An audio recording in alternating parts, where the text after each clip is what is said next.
Rewind. This is Dope Nostalgia.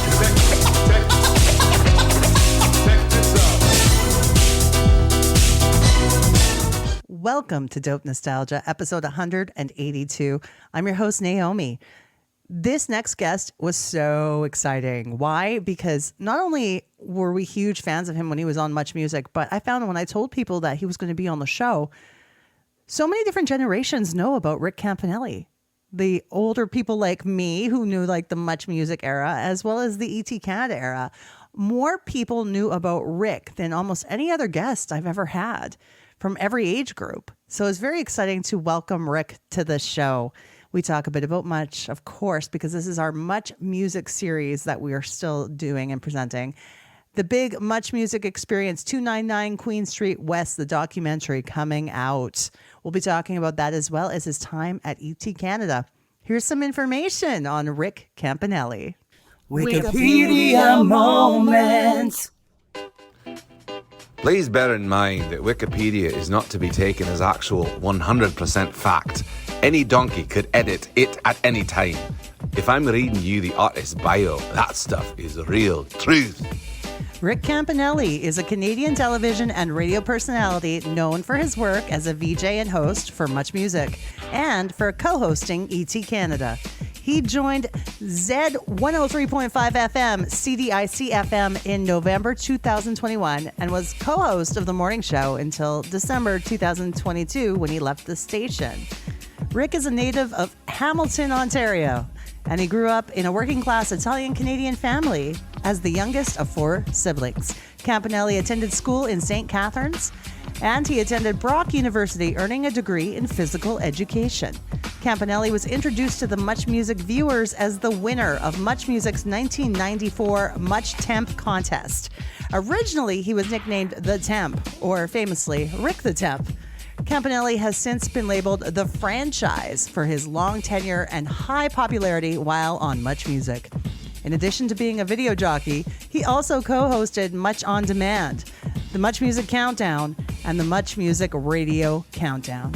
Campanelli's final appearance on Much Music was August 26, 2005 on Much On Demand. He was subsequently announced as one of the reporters for ET Canada, a new Canadian licensee of Entertainment Tonight, which was launched on September 12, 2005.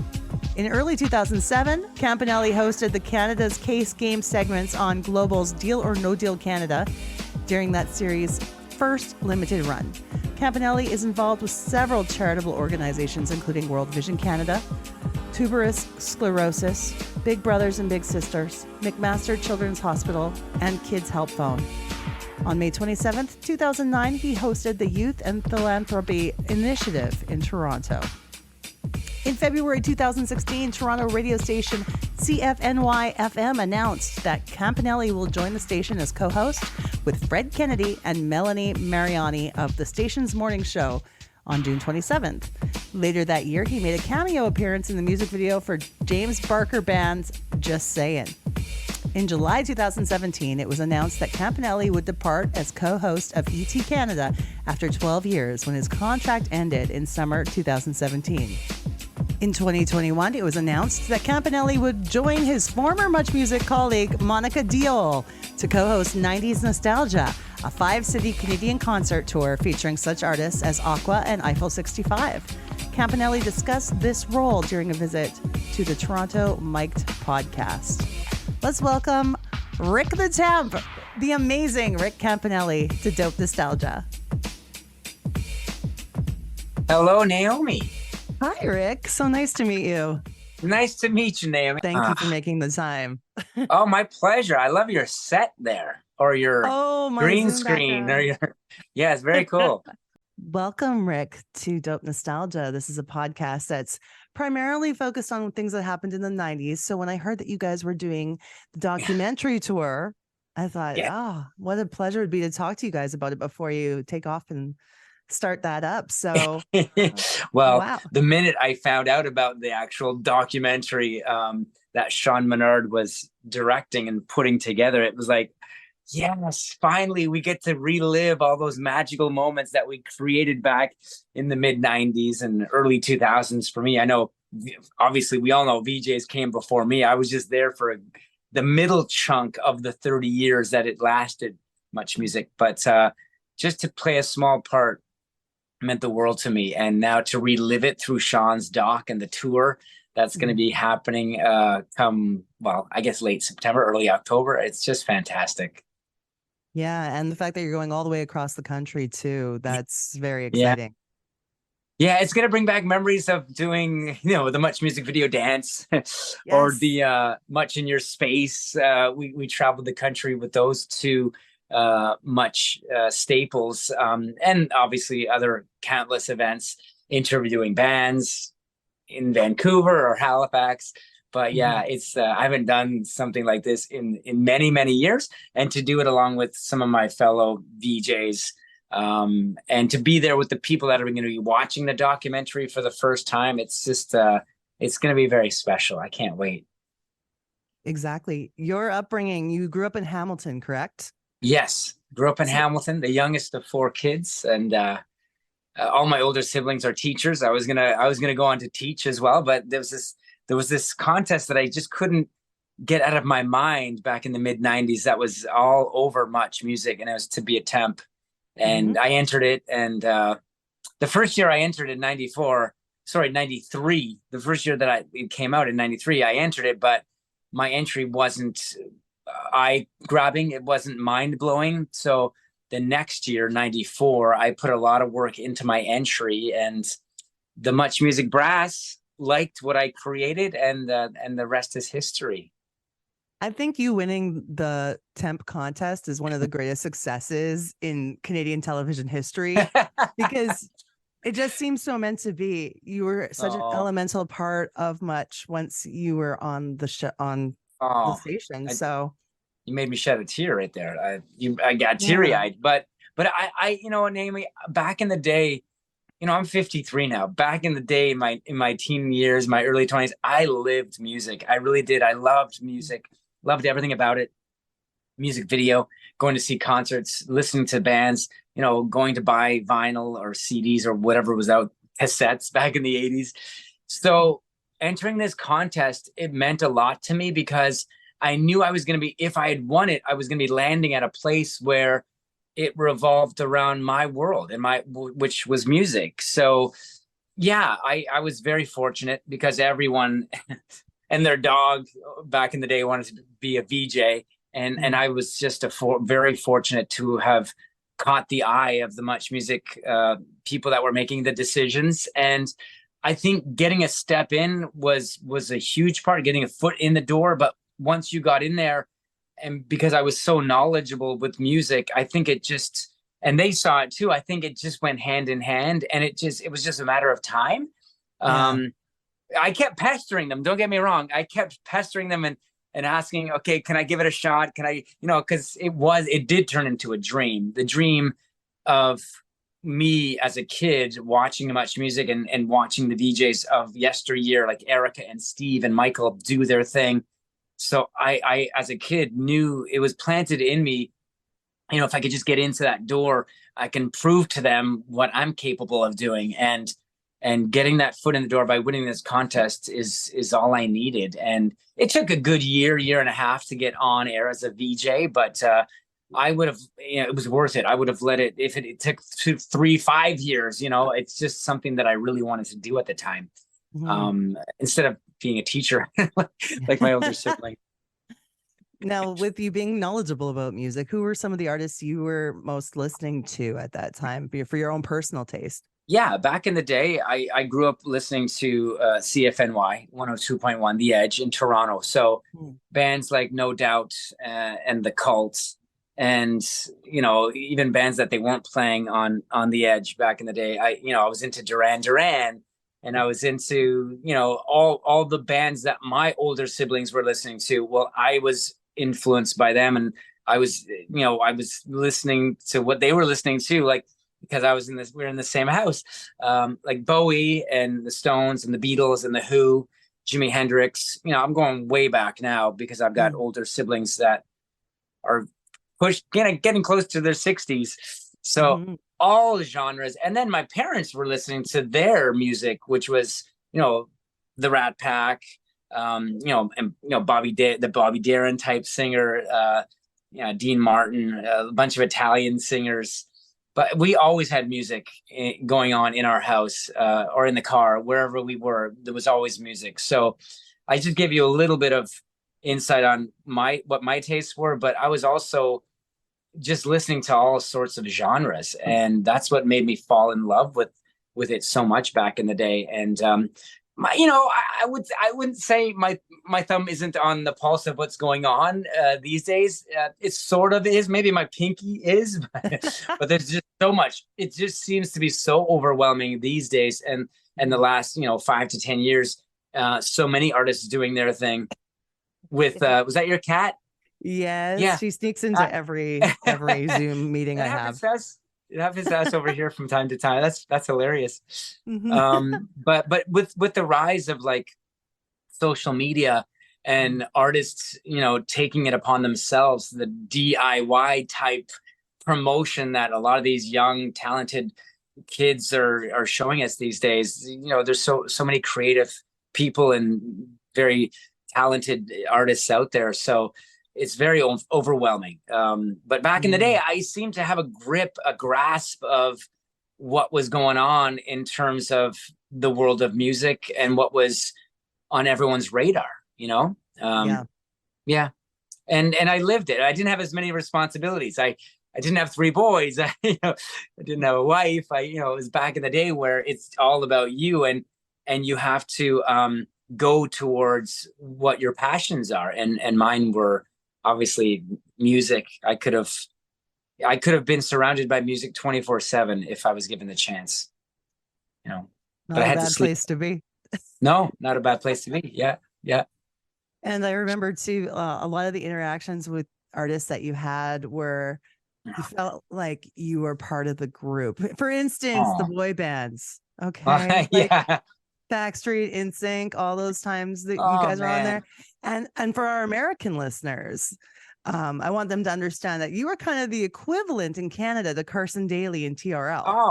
Oh my gosh. Well, I appreciate the kind words.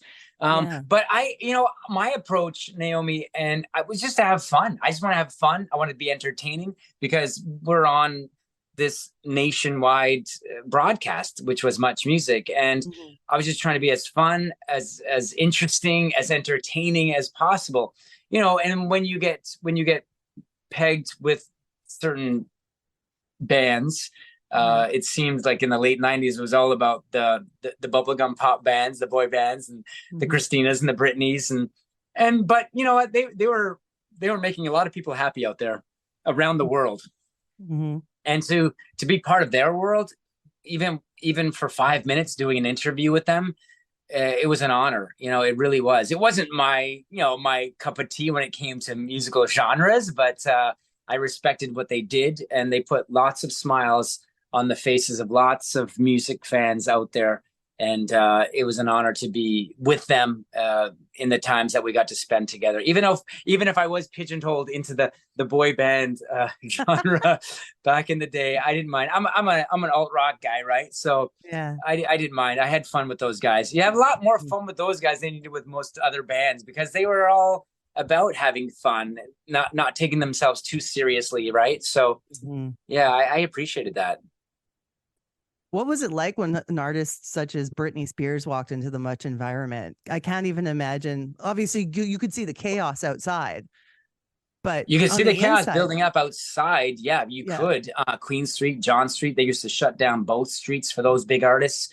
But it was, I'm getting goosebumps talking about it right now, to tell you the truth. I really am, because you don't see it anymore in terms of how much music delivered it to you. We would open up the street front windows. We'd let people in. They'd be part of the show, just like the VJs were, just like the artist was. They were there too, to ask questions, to be part of it, to enjoy the live music.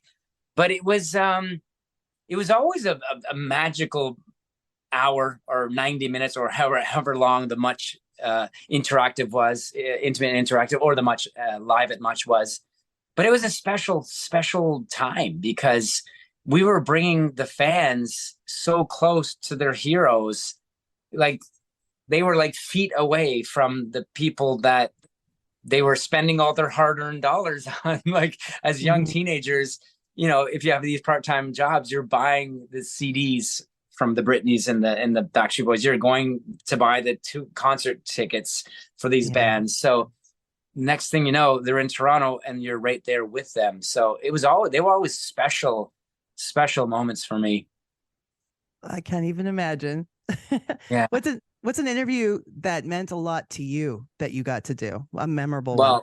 Well, the first time that Chili Peppers came in as a whole, as a collective, all 4 of them together, that was probably one of my favorite days at Much Music.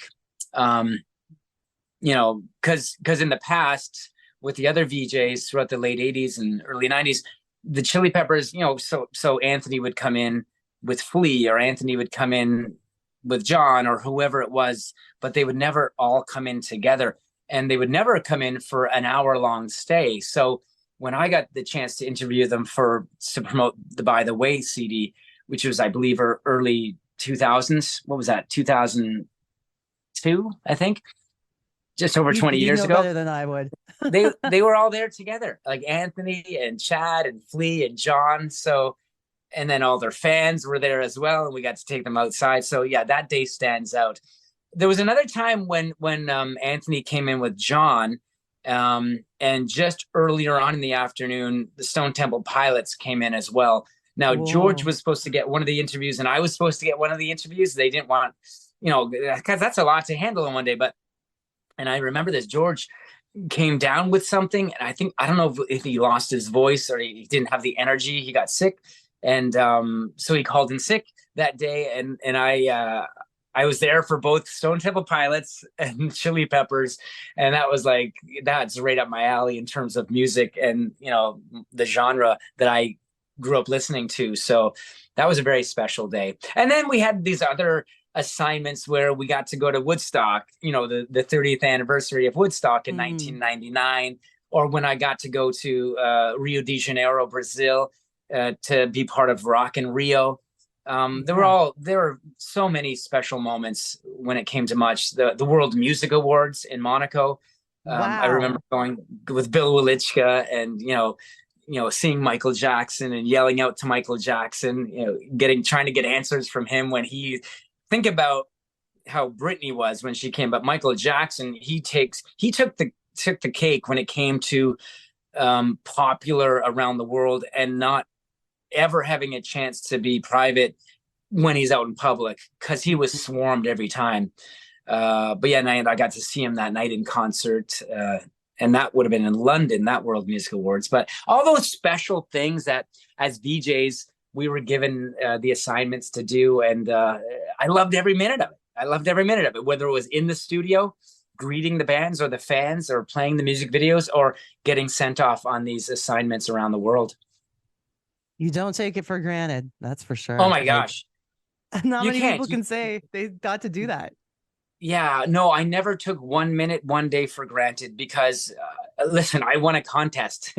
I could be gone any day. I had to continuously prove myself and prove that I was the right person for the job. You know, there were quite a few of VJs at one time. There were like at least 7 or 8 of us at a time, and we all needed to prove to the Much Brass that we were the right person for the job, because like I said earlier, so many people, so many Canadians wanted that job. So, I never took anything for granted. Never. Even when it came to my next job at ET Canada, it's like I was honored to be there along with the others. After these messages, we'll be right back.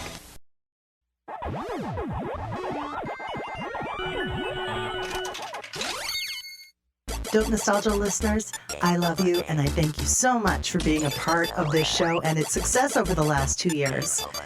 We have what's called Patreon for those who want to support the show financially. For as little as $1 a month, you can become a subscriber and get bonus content, early podcast release, all kinds of cool behind-the-scenes stuff, and more. There's different tiers of membership starting at only $1 a month. And we even have some special merch for you guys who are in it for the long run. So please join our Patreon. It's at www.patreon.com/dope nostalgia. Oh, hi, it's Zach Peter, your new favorite pop culture guru, serving you the hottest tea 3 times a week.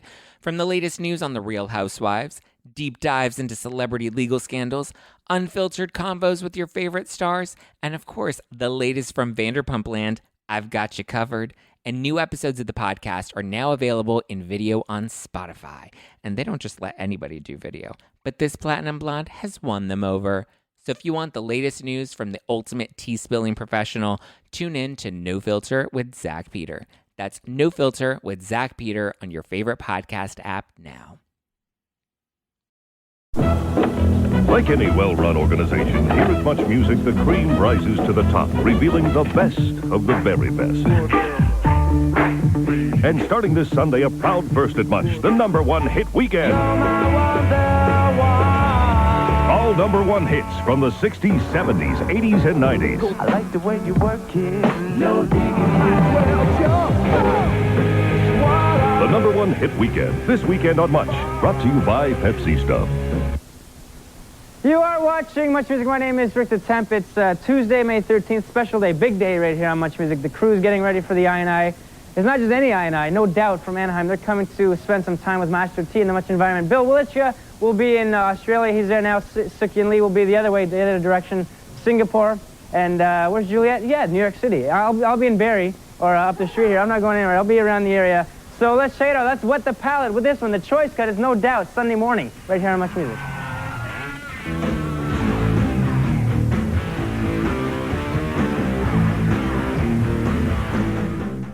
Tell me about your last day on Much. Oh, that was a sad day. Yeah. It was a tough day because I left university in 90. I graduated in 90, the summer of 94, and that's the year I won the Temp contest. So I moved to Toronto that same year and started working at Much behind the scenes. So that's all I knew. In terms of a career, working alongside other people at a job, that was my job. That's all I knew. So when it came time, 11 and a half years later to say goodbye, it was tough. Even, knowing that day, August 31st, 2005 was there, it was on everyone's radar. It was just so tough. I remember doing the last Much on Demand with Leia, who was my co-host on Much on Demand at the time. And we got a bunch of friends to call in and share special moments throughout the 11 and a half years that I spent on air there. And I cried. I did. I didn't want to leave. But, all good things must come to an end. And, as VJs start getting older, that was the case back in the day. You start having kids of your own, VJs having kids? No, they are kids. So Right? Yeah. it was time to leave. It was time to go. And, you don't want to overstay your welcome. And I thought I found things were changing over there as well in a different direction. Like a lot more pop culture shows were starting to air instead of the music video, which we all grew to love. And that's why I got involved in the first place. So when it starts becoming less about the music and more about other things that I didn't really care for as much as the music, and then the writings were on the wall for sure for me, because that wasn't my passion anymore. But then other amazing opportunities came calling, and the transition to one to the other was very smooth one. Like I remember doing my first assignment for Entertainment Tonight Canada right before my contract came to an end with Much Music, because the last Much on Demand was on a Friday. I believe it was like the 29th or 28th. Contract didn't end until the 31st. I got flown to New York to interview Alicia Keys for ET Canada on that weekend when I was still under contract with Much. But it's all good. Like Much would have been cool with it. ET was cool with it because we're starting to generate, and produce interviews. But that's the thing I liked about ET as well. At first I was sort of known as the music guy. So I got to do a majority of the major music interviews. for a while there anyway, until my co-host started saying, well, why can't I interview Celine Dion? Why can't I interview Michael Bublé? And I'm a fair guy. It's like, let's all be happy here. We can share the pot. But no, it was a tough day, my last day. But I knew I was going somewhere, somewhere else that had been established for many, many years. You know, ET is the granddaddy of them all when you think about it in terms of entertainment news magazine shows. So I knew I was going to be landing at a great spot. Leaving a great spot, going to a great spot, it makes that transition a little easier. But it still was certainly a sad day to leave Much. That's for sure. Yeah, but it's true. But like you said, there was a legacy left there, and things do come to an end sometimes. But yeah, I'm glad you got to go to such a positive place after that.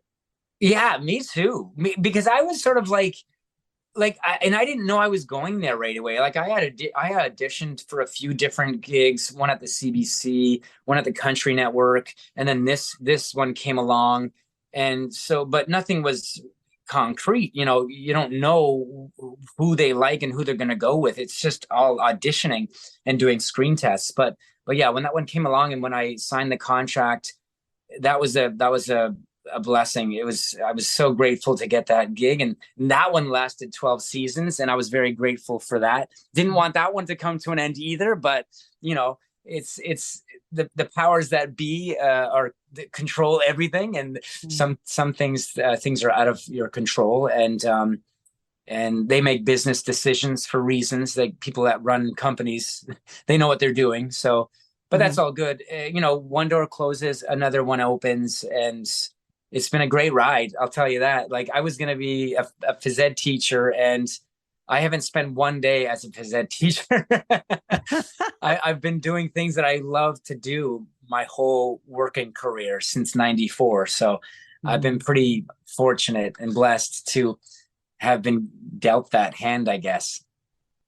Absolutely. It's keeping you eternally young. Oh, well, my young kids are keeping me young. My younger wife is keeping me even younger. So I feel like I'm 85 inside, but it does. You got to keep moving, and you got to keep following your passions and dreams, and you got to stay in those worlds, because the minute you leave the world that you're passionate about and you settle for something else, it ages you quickly, I think, and it also brings upon this negative vibe, you know, because you don't really want to be there. I don't really want to be doing something that I really want to be doing. I want to be doing something that I love to do. And I've been very fortunate since '94 to be doing just that, things that I love to do for a living. And we're grateful that you've been part of our, I should say, upbringing. Like, you know, I was your babysitter for a while there, wasn't I, back in the day? I pretty much watched you guys. Your parents put the Much Music on. You got home from school. You sat in front of the TV and you watched Rick and Suki in. As soon as we got cable television, it was you guys all the time. And same with me. When I was a teenager and in school, I would do the same thing. I would get home from school, put my homework aside, and just tune in to see what Master T was up to, or Steve. It was the best. It was the best back in the day. Now, obviously, you mentioned Sean doing the documentary. What drew you into it, and what do you foresee this tour going to be like? Well, the minute Sean reached out to me saying that he was working on, you know, telling the story of Much Music, I said, yes, let's do this. It's about time. It's been so long. Canadians need this. They need this story. Like, even the parts that we knew we're familiar with, that's great, where he's going to relive those magical moments. But there were so many moments in this documentary that I wasn't familiar with. The start of it all, you know, back in the late '70s when City TV had started up, because it comes from the brainchild of the creators of City TV. That's when, you know, the new music started in the late '70s. That's when the idea of having these 24-hour, not even 24-hour, like half hour to an hour music video shows, like Friday night, what was it called? Friday Night Videos and Good Rockin' Tonight. I forget the names of them back in the day, but Video that's where the whole idea CBC. started.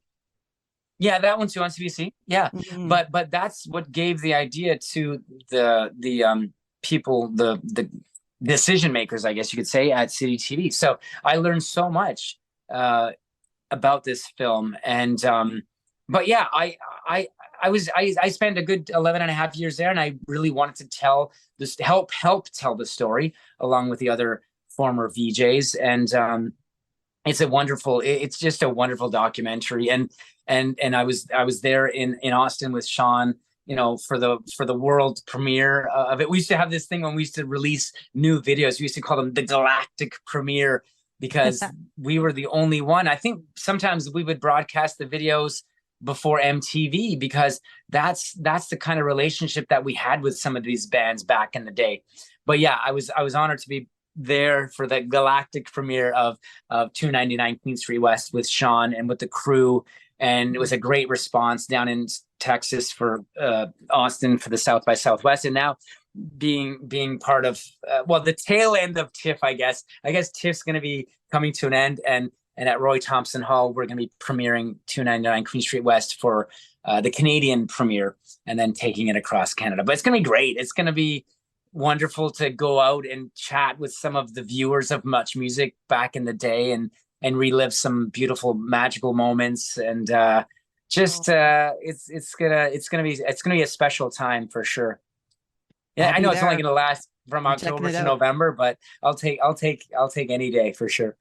I'm definitely coming down to check it out. I'll be in Edmonton at that show, so for sure. Right on. Yeah. All right on. Well, we'll see you there. Yeah, it's gonna be a good time. And I think Canadians, my generation, your generation, that grew up watching Much Music, and just talk about nostalgia right there. Like, it's like you think of these bands and you think about their videos, or you think about what the VJs did, and it just brings you back to that simpler time as a Canadian kid. And when it's all really we needed, there's so much to the world these days, and so many things that are flying in left, right, center, like distractions, I guess you could say.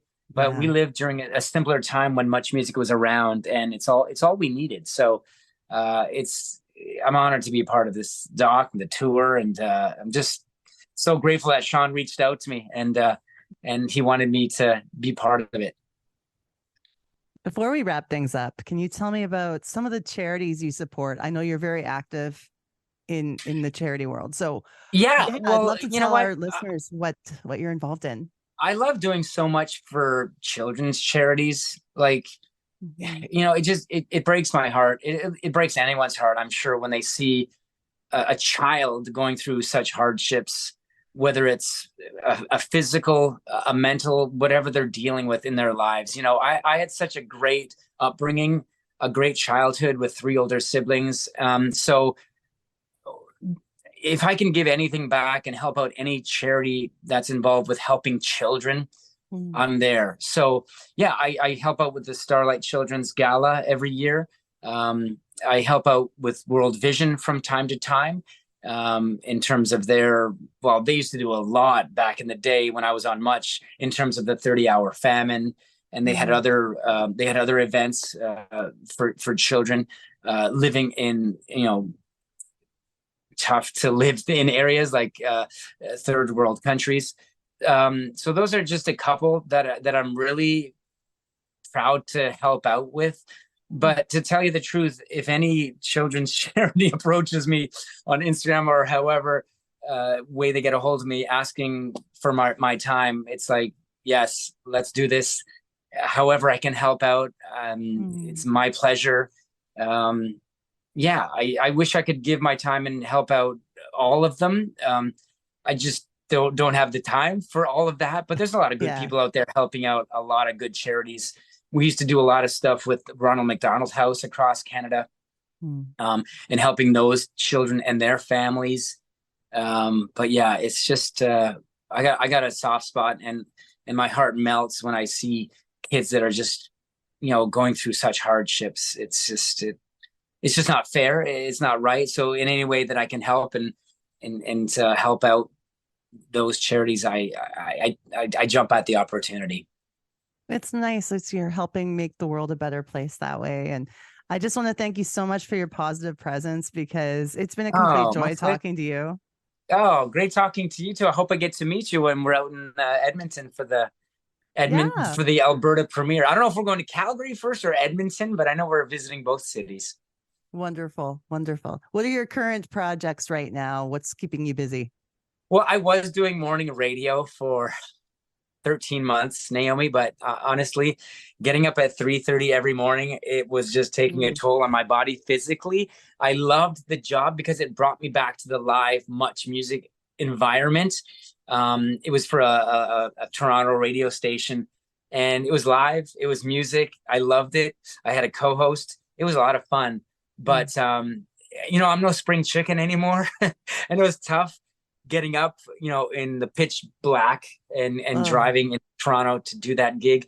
So yeah, I unfortunately had to say goodbye and leave back in January. I've been doing a lot of social media stuff, doing a lot of hosting events, a lot of emceeing, a lot of quality family time, which has been a ton of fun. There's always opportunities that come calling. And that's what I love about being a freelancer these days. I don't say no to much, and I like trying new things. I might be working on a podcast right now, so we'll see how that goes. I got a lot of ground to catch because I know people like you and other people out there have been doing them for a very long time, but I can see myself going down. I like to talk like you. I like to talk about things that are topical or even things that bring back memories from back in the day, but I might be working on a podcast right now. We'll see. You're going to love it. You're going to love the freedom to be as creative as you want. Yes, And that's what I miss about the good old days, being freedom before the constraints were put on all of us when we signed big contracts. Yeah. Yes. And thank you again for being on the show. My pleasure, Naomi. That's wonderful. Good luck with the show, and hope to meet you in Edmonton when we're out there. Social media, we've got it. Send us an email, dopenostalgiapodcast@gmail.com. Twitter, Nostalgia Dope. Or on Insta, dope_nostalgia. This podcast is licensed by SOCAN because we believe that artists should be paid for their work.